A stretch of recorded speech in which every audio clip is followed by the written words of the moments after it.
இப்போ நம்மளால் ஒரு இடத்துக்கு நல்லா நடந்து போக முடியுது அப்படின்னா அங்கே அவங்களால நடந்து போக முடியாது.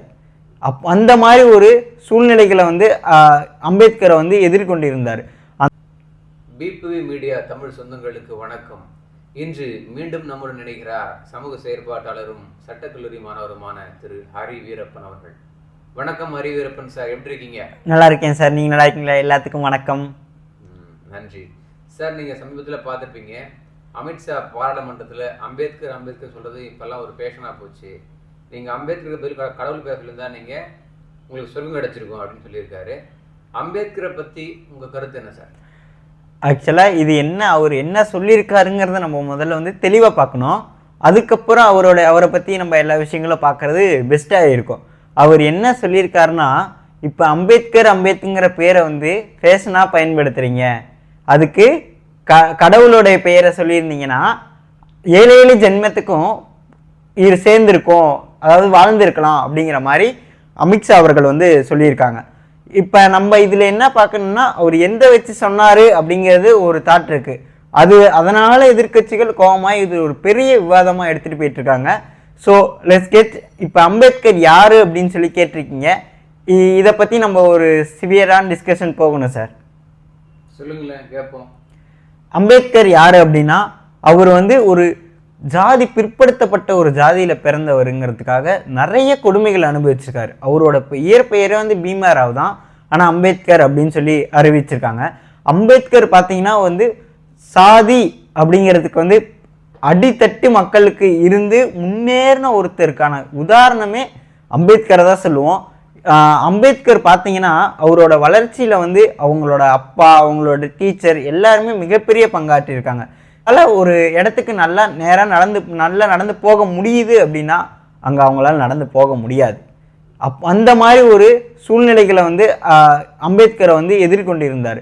அந்த சூழ்நிலைகளை எல்லாம் கடந்து தான் ஒரு மனுஷன் வந்து படித்து பட்டம் வாங்கியிருக்காரு. இப்போ நான் உங்களுக்கு ஒரு சில உதாரணங்கள் மூலிமா அதை சொல்லணும்னு விரும்புகிறேன். அதை இந்த இடத்துல பதிவு செய்யலாமா சார்? சொல்லுங்கள். நிச்சயமாக.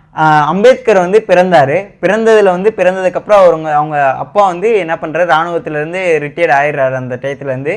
அப்போ என்ன பண்ணுறாங்க, அம்பேத்கர் வந்து சரி அவர் படிக்கணும் அப்படிங்கிறதுக்காக இவங்க எல்லாத்தையும் படிக்க வைக்கிறாரு. அந்த டைமில் இவர் என்ன பண்ணுறாரு அப்படின்னா, சரி அப்படின்னு சொல்லிட்டு ஒரு ஸ்கூலில் சேர்க்குறாங்க. அங்கேயும் ஜாதி கொடுமைகள் அதிகமாக இருக்குன்னு சொல்லிட்டு இது சரிப்பட்டு வராது அப்படின்னு சொல்லிட்டு மராத்தியத்தில் வேற ஒரு பள்ளியில் வந்து அம்பேத்கரை வந்து படிக்க வைக்கிறாங்க. படிக்க வைக்கிற அந்த டைமில் என்ன பண்ணுறாங்கன்னா, அவங்க அப்பா வந்து சாக்கு பை இருக்கும் பார்த்தீங்களா, அதை வந்து கூடையே கொடுத்து அனுப்பிச்சிடுவார். ஏன் அப்படின்னு கேட்டிங்கன்னா, அந்த பையன் அதாவது அம்பேத்கர் அப்படிங்கிற அந்த சிறுவன் அந்த சாக்கு பையில் தான் உட்காந்துட்டு அந்த சாக்கு பை தான் திரும்ப புயல் எடுத்துகிட்டு வரணும். அந்த சாக்கு பை வேறு எங்கேயும் இருக்கக்கூடாது. அந்த பையன் எங்கே உட்காந்தாலும் அந்த இடத்துல தினமும் எடுத்து வச்சுட்டு அப்படியே போகணும். நம்ம இப்போலாம் ஸ்கூல்லலாம் ஒரு இடத்துல உட்கார மாட்டோம், கிளாஸ்லேயே ஒரு இடத்துல உட்கார மாட்டோம், அங்கேயும் இடம் மாறிட்டு இருக்க டைமில் ஒரு பையன் அந்த இடத்துல தான் உட்காரணும், வேறு எந்த இடத்துலையும் உட்காரக்கூடாது. இப்போ அந்த பையனுக்கு ஒரு கொடுமை மிகப்பெரிய ஒரு கொடுமையாக வந்து எதிர்கொண்டது எதுனா, அவர் வந்து மேல் ஜாதிக்காரங்கிட்ட தண்ணி கேட்டாங்கன்னா, அதாவது மேல் ஜாதிக்காரங்க தண்ணி கேட்டாங்கன்னா என்ன பண்ணுவாங்கன்னா, அந்த இடத்துல தண்ணி சிந்திருச்சுன்னா கூட அதை அவர் க்ளீன் பண்ணிட்டு தான் போகணுமா. அந்த மாதிரி ஒரு சுச்சுவேஷனில் இருந்து வந்த ஒரு மனுஷன்தான் அம்பேத்கர் அப்படின்னு சொல்லிட்டு இன்னைக்கு உலக லெவலில் புகழ்ந்துட்டு பேசிகிட்டு இருக்கோம். அப்படிப்பட்ட ஒரு மனுஷன்தான், அப்படிப்பட்ட ஒரு நபர் தான். அவரை வந்து மனிதர்களாக பார்க்கறதோட கடவுளாக கூட பார்க்கலாம் அப்படின்னு நான் சொல்லுவேன். ஏன்னா நம்மளுக்கெல்லாம் ஒரு இந்திய மக்களுக்கெல்லாம் ஒரு அடித்தட்டு மக்களுக்கு ஒரு நல்ல சமூகத்தில் சமத்துவத்தை உருவாக்கிய ஒருத்தர்னா அது அம்பேத்கர் தான். நம்ம இன்னும் சில நிகழ்வுகளை பார்க்கலாம். என்னன்னா, அவர் பண்ண சாதனைகள் எவ்வளவோ இருக்குது, அது பின்னாடி பார்க்கலாம். அதை பற்றி நீங்கள் நிச்சயமாக கேட்பீங்கன்னு நினைக்கிறேன். இப்போ நம்ம மேலோட்டமாக பார்த்தோம்னா அவர் எப்படி படிக்கிறத வந்து மெட்ரிகுலேஷன் ஸ்கூலில் படிக்கிறாரு, பாஸ் ஆகிறாரு, நல்ல ஒரு ஸ்டேஜுக்கு வந்துட்டார். அப்போ மேல் ஜாதி அப்படின்னு சொல்லிட்டு அங்கே அப்போலாம் கீழ் ஜாதி மேல் ஜாதி அப்படின்னு சொல்லுவாங்க. இப்போயும் ஜாதி பிரச்சனைகள் இருக்குதான், ஆனால் வந்து அப்போ அது வந்து ரொம்ப கடுமையாக இருந்துச்சு. அப்போ வந்து இந்த கீழ் ஜாதி பையன் ஒருத்தன் படித்து முன்னேறிட்டானா அப்படிங்கிற லெவலில் தான் அவரை பார்த்தாங்க. ஆனால் அவங்க தந்தை விடாமல் படிக்க வச்சார். படிக்க வச்சு இல்லாமல் பராடா மன்னர் அப்படின்னு சொல்லுவாங்க. அவர் வந்து சரி இவர் மேல் படிப்பு போகணும் அப்படின்னு சொல்லிட்டு அமெரிக்காவுக்கு அனுப்புகிறாங்க. கொலம்பியாவில் போய் அமெரிக்காவில் படிக்கிறாரு. அதுக்குமே ஒரு ஒப்பந்தம் தான். இங்கே வந்து தேவை அப்படிங்கிறது வந்து ஒவ்வொருத்தருக்கும் ஆனால் அவங்களோட கல்வி தேவையை பூர்த்தி செய்வதற்கு இல்லை, இவங்களோட தேவையை பூர்த்தி செய்யணுங்கிறதுக்காக என்ன பண்ணுறாரு, ஒரு ஒப்பந்தம் போடுறாங்க. என்ன ஒப்பந்தம்னா, நான் உங்களுக்கு படிக்கிறதுக்கு மேலை நாட்டில் போய் உங்களுக்கு ஹெல்ப் பண்ணுறேன் நான், ஆனால் நீங்கள் என்ன பண்ணணும், படித்து முடிச்சுட்டு வந்தோடனே இங்கே எங்களோட சமஸ்தானத்தில் வேலை பார்க்கணும் அப்படின்னு சொல்லி ஒன்று போடுறாங்க. ஓகே அப்படின்னு சொல்லிட்டு இவர் படித்து தான் ஆகணும் அப்படின்னு சொல்லிட்டு நம்ம அம்பேத்கர் என்ன பண்ணுறாரு, கொலம்பியாவில் போய் படிச்சுட்டு வராரு. வந்ததுக்கப்புறம் அங்கே அமெரிக்காவில் எப்படி இருந்துச்சுன்னா, ஒரு எல்லாமே புதுசாக இருந்துச்சு, சாதி பாகுபாடு எதுவுமே இல்லாமல் நல்லா இருந்துச்சு. நம்ம இந்தியா இப்படி இருக்கக்கூடாதா அப்படின்னு சொல்லிட்டு அவருக்குள்ள ஒரு எண்ணம். அந்த டைமில் தான் வந்து லால் பகதூர் சாஸ்திரியை வந்து மீட் பண்ணுறாரு. அப்போ 1915-16 காலங்களில் வந்து அவர் இந்தியா வராரு, படித்து முடிச்சுட்டு இந்தியா வராரு. வந்ததுக்கப்புறம் லால் பகதூர் சாஸ்திரியை வந்து மீட் பண்ணுறாரு. மீட் பண்ணிவிட்டு என்ன கேட்குறாரு, இந்த மாதிரி நீங்களும் இராணுவத்தை, அதாவது இந்திய போராட்டம் அப்போல்லாம் தீவிரமாக இருந்துச்சு, அந்த டயத்தில் நீங்களும் இதில் பங்கெடுத்துக்கணும் அப்படின்னு சொல்லி கேட்குறாரு அம்பேத்கர்ட்ட லால் பகதூர் சாஸ்திரி. அவர் வந்து இல்லை அப்படின்னு சொல்லிட்டு விலகிட்டு அவர் பங்கெடுக்கலை. அதுக்கப்புறம் என்ன பண்ணுறாங்க அப்படின்னா, அதுக்கப்புறம் இவர் லண்டன் போய் படிக்கலாம் அப்படின்னு சொல்லிட்டு இவர் போகிறாரு. போன கொஞ்ச நாள்லேயே என்ன பண்ணுறாங்க, பரோடா மன்னர் என்ன பண்ணுறாரு, நீங்கள் இந்தியாவுக்கு வந்து நீங்கள் ஒப்பந்தத்தில் கையெழுத்திட்ட மாதிரி இதில் வந்து வேலை பார்க்கணும் அப்படின்னு சொன்னியும், லண்டன்லேருந்து அவர் அந்த படிப்பை விட்டுட்டு டக்குன்னு வந்து இந்தியாவில் வந்து மறுபடியும் அந்த வேலை பார்க்குறாரு. வேலை பார்க்குற டைமில் தான் சௌபாரா அப்படின்னு சொல்லிட்டு ஒரு கமிட்டி வந்து ஆங்கிலேயர்கள் வந்து அமைக்கிறாங்க.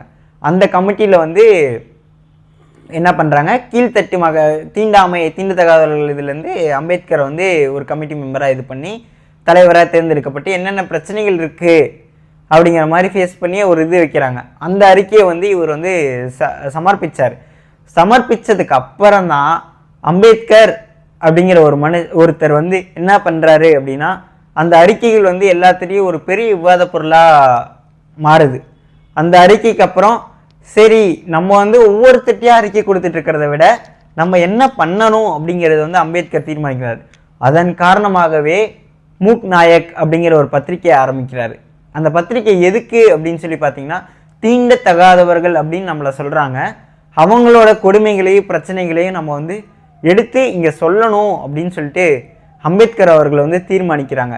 ஏன் இதை நான் இவ்வளோ தெளிவாக உங்களுக்கு சொல்கிறேன்னா, அப்போயே ஒரு மனுஷன் வந்து இவ்வளோ யோசிச்சிருக்காருன்னு பார்த்தோம்னா நம்ம ஒரு அதிசயத்து தான் போகணும். அந்த யோசித்து அதுக்கு அந்த மாதிரி பண்ணுறாங்க. அந்த மாதிரி டயத்தில் காந்திக்கும் அம்பேத்கருக்கும் சில பிரச்சனைகளே இருக்குது. அதை பற்றி நீங்கள் என்ன நினைக்கிறீங்க அப்படிங்கிறது எனக்கு தெரியல. ஆனால் காந்தியினால் சில விஷயங்கள், நான் தேச விரோதி காந்தியை பற்றி நான் தப்பாக சொல்ல வரல எதுவுமே. காந்திக்கும் அம்பேத்கருக்கும் சில பிரச்சனைகள் இருந்துச்சு, அது காலப்போக்கில் கலையவும் செஞ்சிச்சு.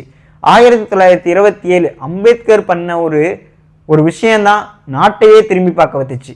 என்னன்னா, குளத்தில் வந்து மேல் ஜாதிக்காரங்க யூஸ் பண்ணுற குளத்தில் வந்து குளத்தையே ஒரு தண்ணிங்கிறது ஒரு பொதுவான விஷயங்க, அந்த தண்ணியே யூஸ் பண்ணக்கூடாதுன்னு சொல்கிறாங்க. உடனே அம்பேத்கர் என்ன பண்ணுறாரு, ஒரு கூட்டம் கூட்டுறாரு.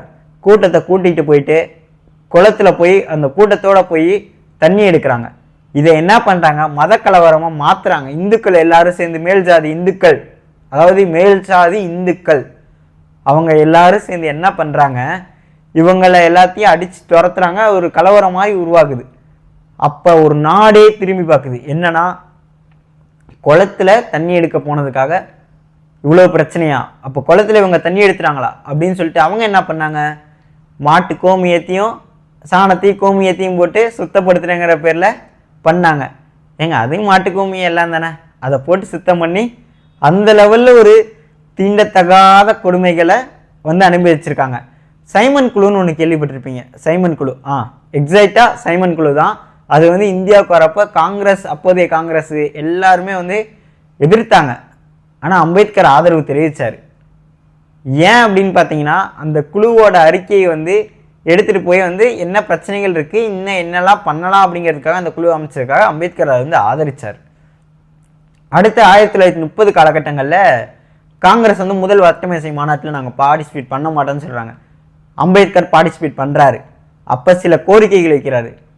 தாழ்த்தப்பட்ட ஜாதியினருக்கும், அதாவது கீழ் ஜாதியினருக்கும் தனி தொகுதி ஒதுக்குவது தொடர்பாகவும் அவங்க அரசு பணியாளர் தேர்விலேயே தனி இடஒதுக்கீடு வழங்கணும் அப்படின்னு சொல்லி முதல்ல ஒருத்தர் வச்சாரு அப்படின்னா அது எனக்கு தெரிஞ்சு அம்பேத்கர் தான். அம்பேத்கரை வச்சு ஒரு இது கொண்டு வராங்க. அதை வந்து தனி தொகுதி வந்து ஒதுக்க முடியாது அப்படிங்கிறதுல அதாவது ஆங்கில பிரதமர்கள் வந்து அப்போ ராம்ஸ்கோ அப்படின்னு சொல்லி ஒருத்தர் இருந்தார். அவர் வந்து ஏற்றுக்கிறாரு. ஆனால் அந்த வந்து இந்தியாவில் உள்ளவங்க எல்லாருமே வந்து எதிர்த்தாங்க. உண்மையாக சொல்லணும்னா அதை எதிர்த்தாங்க.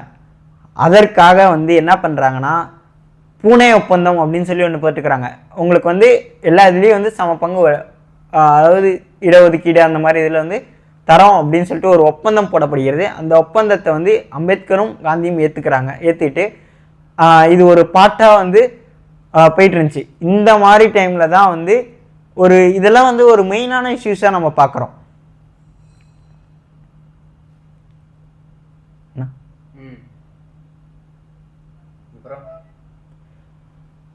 இதை வந்து ஒரு மெயினான இஷ்யூஸாக பார்க்குறோம்.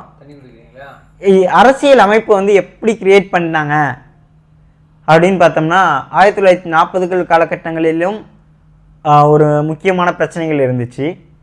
என்ன பிரச்சனை அப்படின்னு பார்த்தீங்கன்னா நிறைய இதே மாதிரி தான் சாதி கொடுமைகள் தான் அதுக்கப்புறம் நம்ம நடுவில் ஒன்று 1920 காலகட்டங்களில் போய் அம்பேத்கர் போய் இங்கிலாந்து லண்டன் போயிட்டு படித்து முடிச்சிட்டாரு. அதாவது அவர் பேராசிரியராக ஒர்க் பண்ணார். எங்கன்னா மும்பையில் வந்து பாம்பேயில் வந்து வேலை பார்க்குறாரு. அப்போ வந்து என்ன பண்ணுறாங்கன்னா ஒரு தாழ்த்தப்பட்ட ஜாதியினர் வந்து பாடம் எடுக்கிறான் அப்படின்னு சொல்லிட்டு உயர் ஜாதி ஆசிரியர்கள் எல்லாமே வந்து கொஞ்சம் பராமப்படுறாங்க. ஆனால் ஆசிரியர்கள் இவரோட பாடம் சப்ஜெக்ட் எல்லாமே பிடிச்சிருந்ததுனால அந்த மாணவர்கள் வந்து என்ன பண்ணுறாங்கன்னா அம்பேத்கரை தேடி வந்து அதிகமாக வந்து பாடம் கேட்க ஆரம்பிக்கிறாங்க. இவர் என்ன பண்ணுறாரு, சரி நம்ம விட்ட கல்வியை முடிக்கணும் அப்படின்னு சொல்லிட்டு என்ன பண்ணுறாரு, 1923, 24 காலகட்டங்களில் போயிட்டு லண்டனில் போயிட்டு படிச்சுட்டு பாரிஸ்டர் பட்டத்தோட திரும்பவும் வராரு. இந்தியாவுக்கு திரும்ப வராரு அம்பேத்கர். அந்த இடத்துல கூட அவர் ஒரு வழக்கறிஞர் அப்படிங்கிற ஒரு மரியாதை கூட இல்லாமல் அந்த இடத்துலையும் அவரை ஒரு தீண்டத்தகாததாக பார்த்து அவருக்கான உரிமைகள் மறுக்கப்பட்டுச்சு.